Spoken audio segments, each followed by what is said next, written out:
Question number 3 दिया है। देखिए, एक पिंड है, मान लीजिए m द्रव्यमान का पिंड है।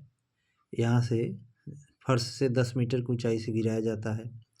तो फर्श से के 10 मीटर ऊंचाई, यहाँ 10 मीटर ऊंचाई है। तो u बराबर स्थिति ऊर्जा बराबर क्या होता है, mgh। द्रव्यमान m है, गुरुत्व त्वरण g है और ऊंचाई 10 मीटर है। यहाँ मैंने लिख दिया है कि ऊंचाई 10 मीटर ऊंचाई पर स्थिति ऊर्जा बराबर क्या हो जाएगा, mgh।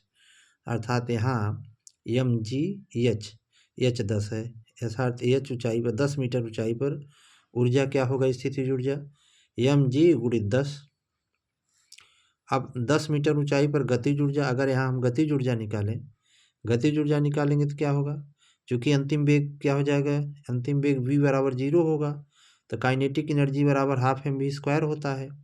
तो v का मान 0 अगर रखेंगे तो काइनेटिक एनर्जी, यहाँ गतिज ऊर्जा का मान क्या होगा, 0 होगा। ध्यान रखिए, जब भी कोई वस्तु ऊपर फेंकी जाती है तो ऊंचाई बढ़ने पर उसकी स्थितिज ऊर्जा बढ़ेगी और गतिज ऊर्जा क्या होगी, 0, क्योंकि ऊपर फेंकने पर जैसे जैसे वस्तु ऊपर जाती है उसका वेग कम होता जाता है और एक स्थिति ऐसी आती है कि वहाँ वेग शून्य हो जाता है।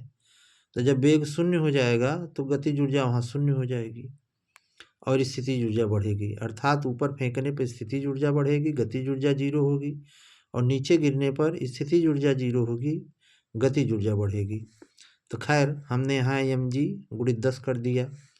वही मैंने निकाला है कि गतिज ऊर्जा यहाँ 0 हो जाएगा तो कुल ऊर्जा क्या होगा, गतिज ऊर्जा धन स्थितिज ऊर्जा।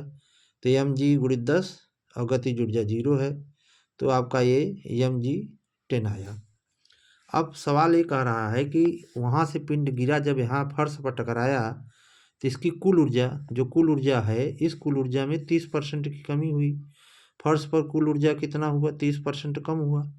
तो कुल ऊर्जा हमारे पास mg गुणित 10 है, तो 10 गुणित 30/100, 2 जीरो से 2 जीरो काट दिया तो 3 mg बचा। कुल ऊर्जा यहाँ फर्श पर कितना आया, 3 mg।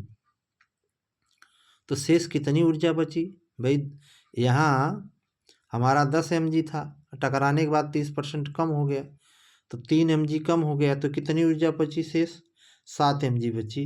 अब 7 mg ऊर्जा जो बची वह मान लीजिए h ऊंचाई पर गया, बैक हुआ फिर से, मान लिया यहाँ तक आया, तो है यहाँ तक हमने h डैश मान लिया।